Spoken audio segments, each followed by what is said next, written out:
Bonjour et bienvenue dans cette formation optimisation et automatisation niveau avancé. Aujourd'hui, on va faire un exemple pratique avec le langage VBA. Pour cela, je vous ai préparé un fichier Excel et à partir de ce fichier, nous allons nettoyer et mettre en forme nos données. Donc, on va essayer de mettre en pratique toutes les codes VBA que nous avons appris tout au long des vidéos précédentes. Donc ceci, c'est vraiment un exercice qui va regrouper toutes ces fonctionnalités de nettoyage, de mise en forme. Et voilà, cela va déjà vous permettre à vous familiariser avec les codes VBA. Donc avant de débuter, je vais retirer le gras ici parce que c'est quelque chose que nous allons mettre en place avec le VBA. Directement, on va passer au Visual Basic et puis on va créer un module. Donc, premièrement, on va nommer notre fichier nettoyer et mettre en forme les données. Ok. Et entre sup et insup, on va réaliser une série d'opérations. Premièrement, on va déclarer la variable. Donc, on va utiliser Worksheet pour sélectionner la feuille dans laquelle on va travailler. On va utiliser dim ws as. Le type, c'est bien un worksheet. Et puis, on va renseigner le nom de notre feuille avec set ws égale. Donc, on va utiliser le 10 workbook. 10 workbook.sheet. Et puis, il faut correctement renseigner le nom de votre feuille. Donc, si on revient sur Excel, c'est bien data. Donc, c'est ce que nous allons renseigner ici. Data. On ferme tout ça. Et là, on est bon. Donc, on a sélectionné la feuille dans laquelle on va réaliser l'ensemble des opérations. Pour débuter, on va supprimer les doublons dans les colonnes. Donc, on va procéder à la suppression des doublons.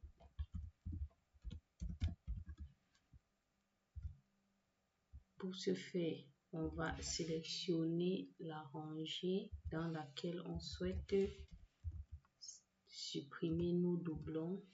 Si on repasse sur Excel, c'est bien de A1 jusqu'à D51.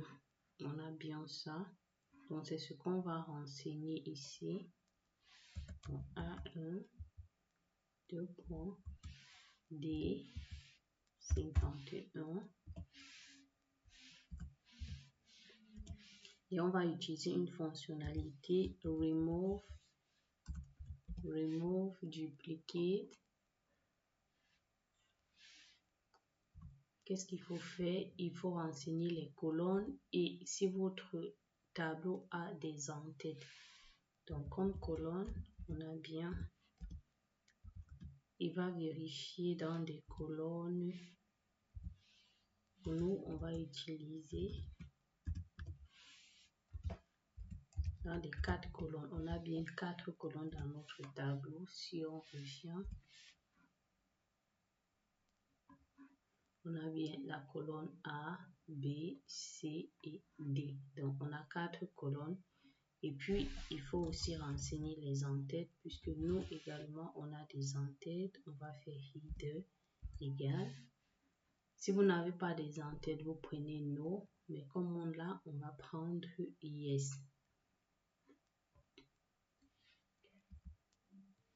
Donc, ceci étant fait, on peut aller valider pour voir ce qui va se passer. Donc, on revient là, tout en haut. Et puis, on va dans développeur, macro, et on va exécuter, mettre en nettoyer et mettre en forme donnée. On exécute. Donc, tout à l'heure, qu'est-ce qu'on avait? On avait 51 lignes et on revient à 37 lignes. Donc, on a bien supprimé nos doublons. On va repartir sur Visual Basic et on va continuer. Cette fois-ci, on va travailler sur les en-têtes. Donc, avant d'arriver sur les en-têtes, il y a quelque chose qu'on va faire.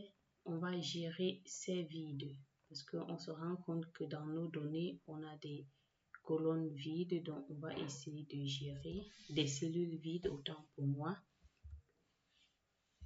Qu'est-ce qu'on fait? On va donc gérer les vides. Pour ce faire, on va créer une variable asRange, donc une plage, et on va dire avec la boucle for pour toutes les cellules contenues dans la plage. Donc, il faut renseigner la plage. On a bien A2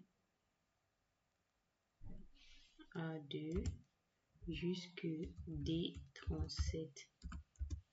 Et puis, on ferme. Donc, qu'est-ce qui va se passer? Il va dire if is empty. Donc, si la cellule est vide, donc on va utiliser le value. Si la cellule est vide, then on va à la ligne cell.value, on va remplacer par 1, disons comme ça. Et puis, on ne va pas oublier de mettre le end if, et avec le for, il faut utiliser le next pour qu'après une cellule, on passe à la seconde cellule. Donc, ceci va permettre partout où il va trouver du vide, il va remplacer par le chiffre 1.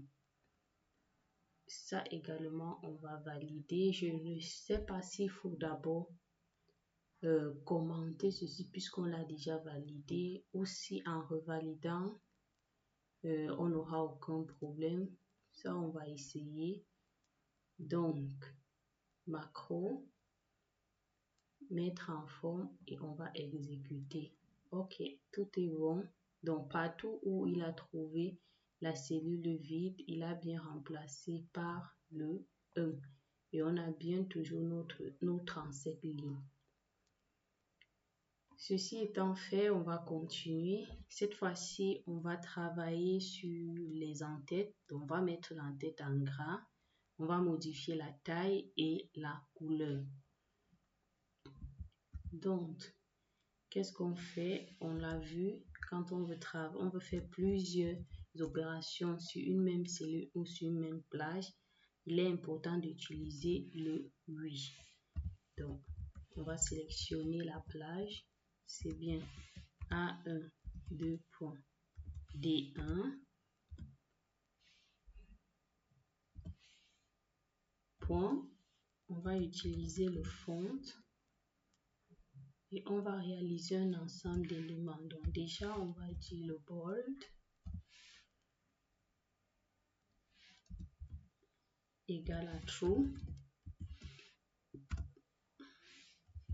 On va modifier la taille, est égal à 14.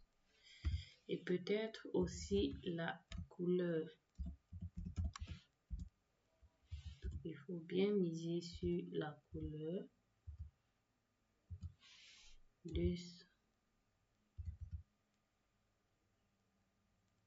Qu'est-ce qu'on va prendre comme couleur? On va prendre peut-être la couleur La couleur noire. Donc, la couleur noire, non. La couleur bleue. Donc, 0, 0, 255. Donc, on a bien la couleur bleue. Et il faut clôturer le end bridge. On va aller valider tout ça pour voir quel est le résultat. Donc, on revient macro, on exécute. Et si on remonte, on a bien la première ligne. Que ce soit la taille, que ce soit la couleur et la mise en gras. Si vous cliquez là dans accueil, vous verrez bien que vous avez le gras, la taille 14.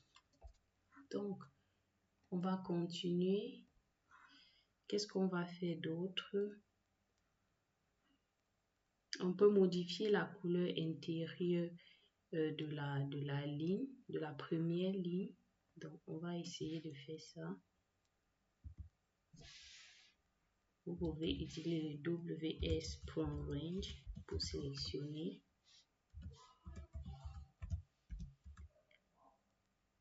D1. Et là, vous allez utiliser le intérieur. Point. Color. C'est bien color. Et vous renseignez la couleur. Avec le RGB, vous pouvez renseigner toujours la couleur bleue ou une autre couleur. Mais ça, je ne vais pas l'exécuter parce que de toutes les façons, je n'ai pas besoin de modifier la couleur intérieure. Mais si jamais vous utilisez ceci. Maintenant, qu'est-ce qu'on peut faire? On va appliquer un format monétaire à la colonne C. Donc ici, au niveau des prix, on va ajouter un format monétaire. Pour cela, on revient dans notre Visual Basic et tout simplement, on va toujours sélectionner la plage. C'est bien C. Oui, c'est bien de C2 à C37. C2, 2 points, C37. On referme tout ça et on va utiliser le nombre format égal et vous renseignez votre format. Donc, on va prendre ce format que j'aime bien, le dollar, ensuite le dièse, virgule, dièse, 0.20, donc 2 décimales après la virgule. On a ce format et on peut appliquer. Avant d'appliquer, on va aussi directement modifier la date. Donc, on peut changer le format de date, c'est vraiment comme vous souhaitez. Vous pouvez mettre un autre format, donc ws.range. Vous sélectionnez, c'est bien ici, c'est bien le D2 jusque le D37. Point. On va utiliser toujours le nombre format égal et vous renseignez. Donc, on va dire jour, bas, mois, bas, année. Si on referme tout ça, on va donc aller exécuter. Donc, je vais mettre ici format monétaire. Et là, on va mettre le format date. OK. On va retourner dans Excel, dans macro. Et on va essayer d'exécuter. OK. Donc, on a bien notre format monétaire et notre format date mis à jour. Qu'est-ce qu'on peut également faire? Vous pouvez faire plein d'éléments, vous pouvez centrer les écritures, mettre des bordures avec le border, bien d'autres choses. Je pense que ce sont les choses que nous avions déjà vues et qui ne devraient normalement pas poser de problème. Maintenant, on va fusionner les cellules de la colonne E pour pouvoir écrire un titre. Donc, on va écrire un titre là. Pour cela, on va fusionner les cellules. Donc, là, on va fusionner les cellules.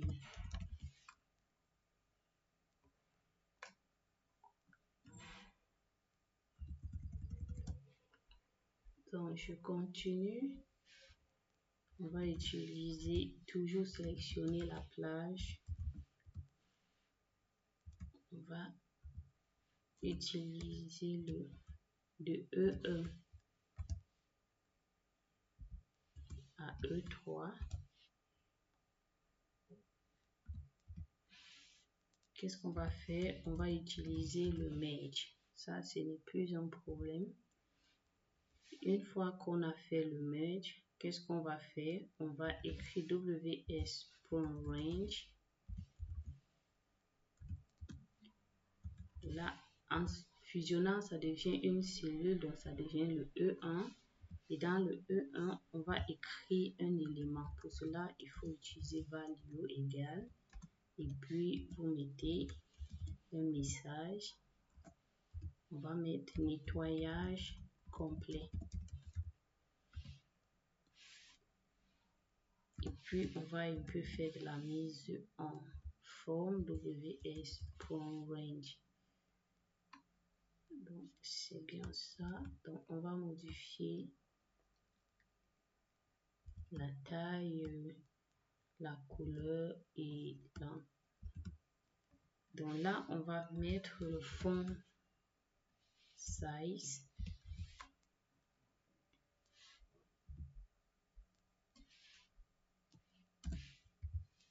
Le font.size égale 16.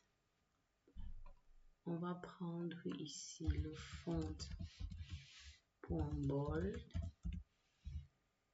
égale à true.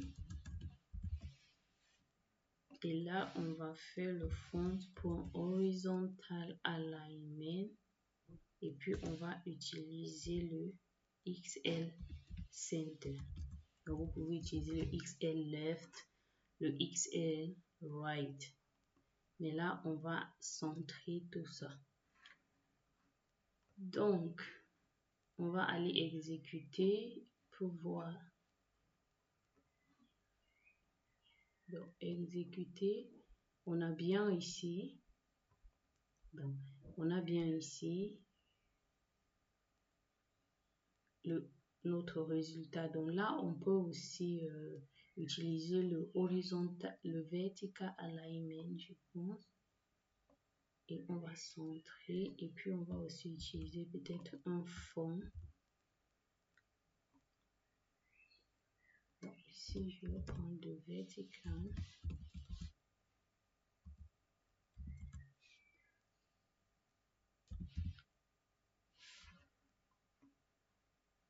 Pour ne pas rater l'orthographe.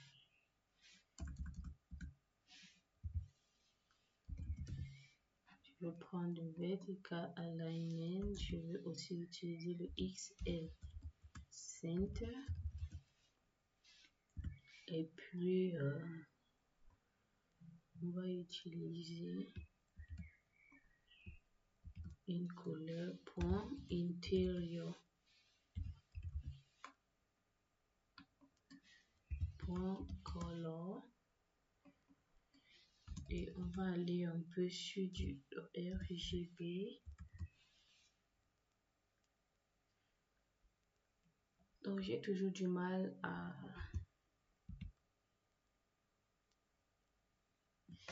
Disons, on va aller sur du rouge, 255, 0, 0.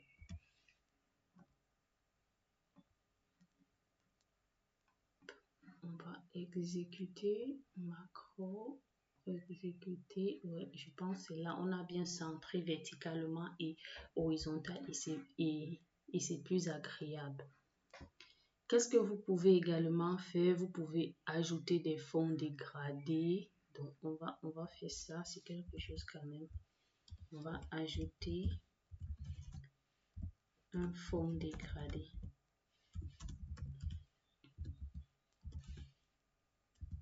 Donc, pour cela, on va faire reach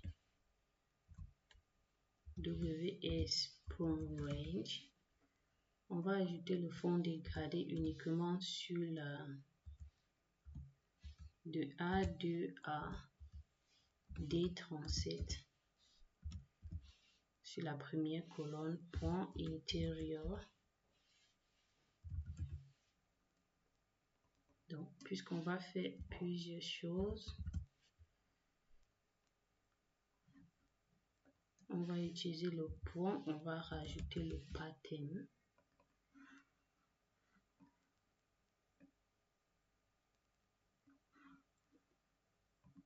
Égal au,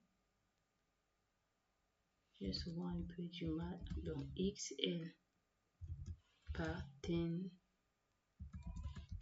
linéaire gradient. Yes.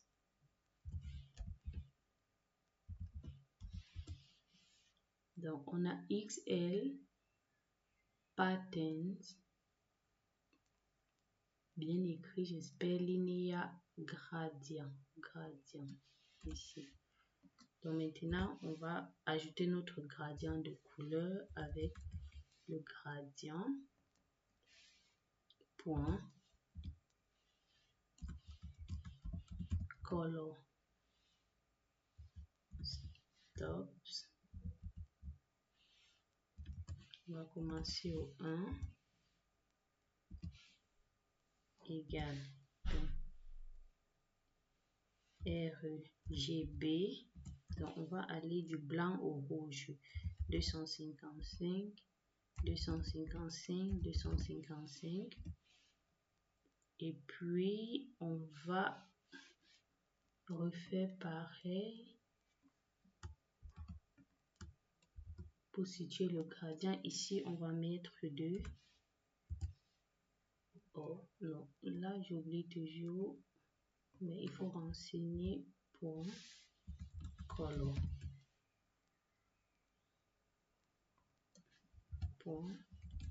Color.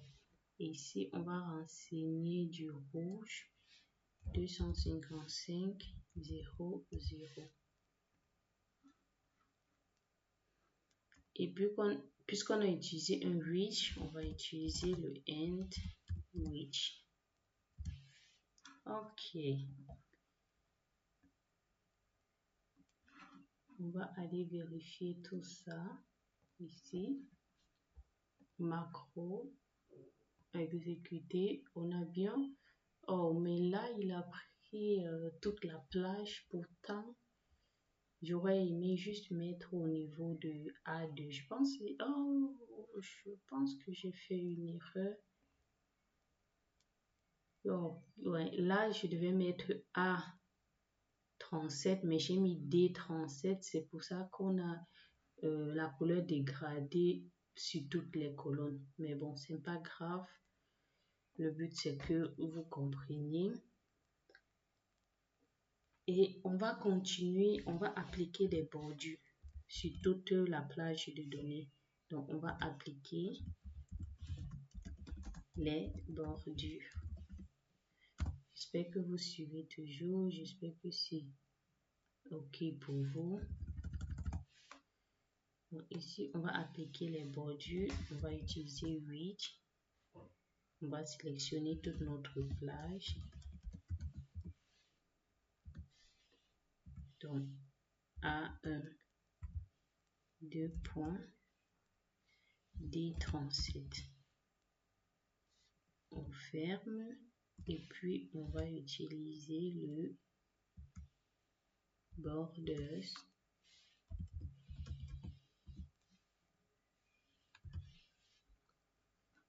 XL bottom. On va utiliser le style de ligne. On va utiliser XL continuous.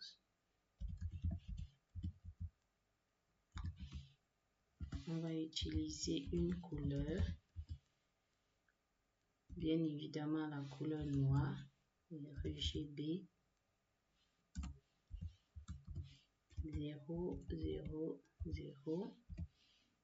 Et puis on va utiliser weight pour l'épaisseur. XL, on va utiliser thick. Et on va faire un end width, toujours. Ne jamais oublier, sinon cela ne fonctionne pas. Ok. C'est presque la fin. J'imagine que la vidéo est un peu longue, mais bon. C'est un résumé complet, donc ça vaut la peine. Macro, exécuter. Donc, on a bien notre bordure avec notre X, avec notre bouton. Donc, vous pouvez faire aussi le haut et toutes les parties. Ok, pour conclure, on va faire une mise en... Ouais, on va faire une mise en forme conditionnelle. Donc, mise en forme conditionnelle. Pour conclure tout ça, on va faire une mise en forme conditionnelle. Donc, on va... Mais ceci ne va pas être visible puisqu'on a déjà mis le dégradé partout. Donc, on va par exemple colorer les âges supérieurs à 30. J'espère que ce sera visible. Donc, je vais dire 8. On sélectionne notre plage, range. Donc là, c'est B2, 2.D, D37. Et puis, on va mettre format condition. On va faire point, add. Entre parenthèses, il nous demande le type. Le type, c'est bien un XL. Ouais, c'est bien XL cell value. C'est à partir des valeurs. Il va nous demander l'opérateur.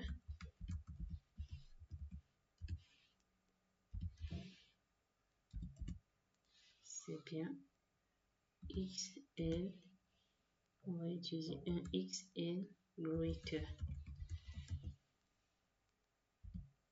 Et puis, il nous demande la forme. On va utiliser formula 1, 2 points. Et on va mettre comme ça.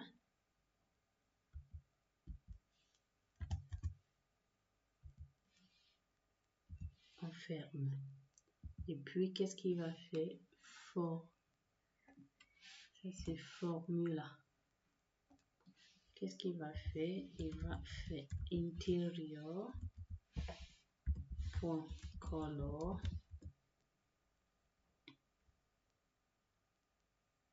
égale RGB. Oh, qu'est-ce que je vais mettre comme couleur? Je vais peut-être...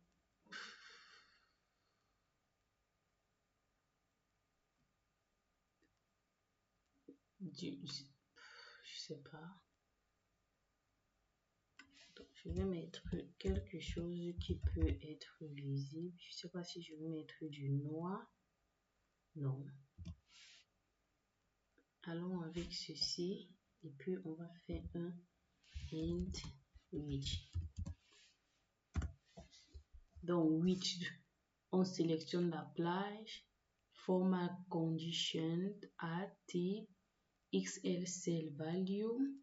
Operator XL greater. Formula One 30. Donc, on vient et puis on va essayer d'exécuter pour voir ce qui se passe. Exécuter. Ok, on a bien tout ce qui est supérieur à 30. On a colorié en bleu. Mais on a colorié en bleu. Mais ce que j'ai fait, j'ai refait l'erreur de tout à l'heure. C'est qu'ici, je devais renseigner B37 pour que ce soit une seule colonne, mais j'ai encore mis D37. Mais ce n'est pas grave, vous voyez tout ce que vous pouvez faire. Donc, pour conclure, vous pouvez utiliser Message Box pour afficher un message qui vous montre que votre nettoyage est complet. Donc, vous pouvez faire nettoyage et mise en forme terminée.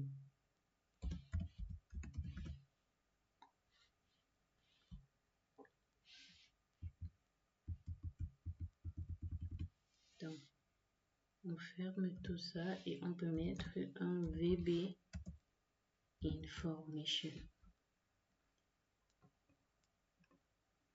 Donc, ceci clôture donc notre mise en forme. Vous voyez, on a fait une série d'éléments. C'est pas vraiment compliqué. Il faut juste s'appliquer et puis ça vient naturellement. Donc, là, on va exécuter. Et on a bien notre message qui nous dit nettoyage et mise en forme terminée. Et on a donc notre fichier complet. Et voilà. Du coup, je vous souhaite beaucoup de courage dans l'apprentissage. Les macros au départ peuvent sembler difficiles, compliqués, mais je vous assure, avec la pratique et la constance, ça devient vraiment facile, je dirais. Moi également, ça m'a pris beaucoup de temps, mais aujourd'hui, c'est plutôt tranquille, c'est plutôt bien.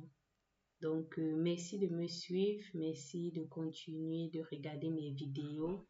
N'hésitez pas à me noter, à mettre des commentaires.